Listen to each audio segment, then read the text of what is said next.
আসসালামু আলাইকুম প্রিয় দর্শক, আজ আমি আপনাদেরকে দেখাবো প্লাজো হাতা কাটিং করে। কামিজ কাটিং করার পর সাইডে যে কাপড়টা থাকে সেই কাপড়টা দিয়ে আমি হাতা কাটিং করে নেব। ভিডিওটা প্রথম থেকে শেষ পর্যন্ত দেখলে আশা করি আপনারাও প্লাজো হাতা কাটিং করে নিতে পারবেন। প্রথমে আমি কাপড়টাকে 4 ভাঁজ করে নিলাম, এরপর এখানে চক দিয়ে দাগ দিয়ে দিলাম। এই দাগের থেকে আমরা হাতার লম্বার মাপটা নেব। হাতার লম্বা হবে 17 ইঞ্চি, আমরা এখানে নেব 17.5 ইঞ্চি। হাফ ইঞ্চি সেলাইতে যাবে, হাতা টিকবে 17 ইঞ্চি। এরপর হাতার মুখে আমরা স্কেল দিয়ে দাগ দিয়ে দেব। হাতার মুখে ভাঙার জন্য হাফ ইঞ্চি পরিমাণ কাপড় বাড়তি নিয়ে আর একটা দাগ টেনে নেব আমরা। এরপর এই দাগের থেকে 4 ইঞ্চি নিচে স্কেল দিয়ে আমরা একটা দাগ টেনে নেব। হাতার মুখের গেটটা আমি পুরোটাই নেব। তারপর আমরা হাতার মহড়ার জন্য 7.5 ইঞ্চি নেব। 7.5 ইঞ্চিতে একটা দাগ দিয়ে দেবো।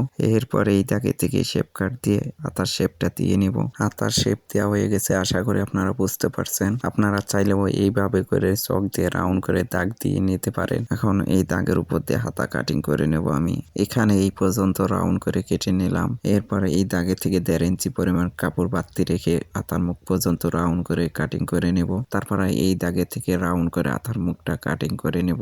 এরপর হাতার মাঝখানে একটা চিহ্ন দিয়ে দিলাম। আমি আপনাদের সহজ নিয়মে প্লাজো হাতা কাটিং করে দেখালাম, আশা করি আপনারা বুঝতে পারছেন। আপনাদের যদি আমার ভিডিওটা ভালো লেগে থাকে তাহলে আপনারা আমার পেজটা ফলো করে দিন আর ভিডিওটা বেশি করে শেয়ার করে দিন। আর আপনারা কোন কাজটা শিখতে চান সেটা কমেন্ট করে জানাবেন। সবাই ভালো থাকবেন, আল্লাহ হাফেজ।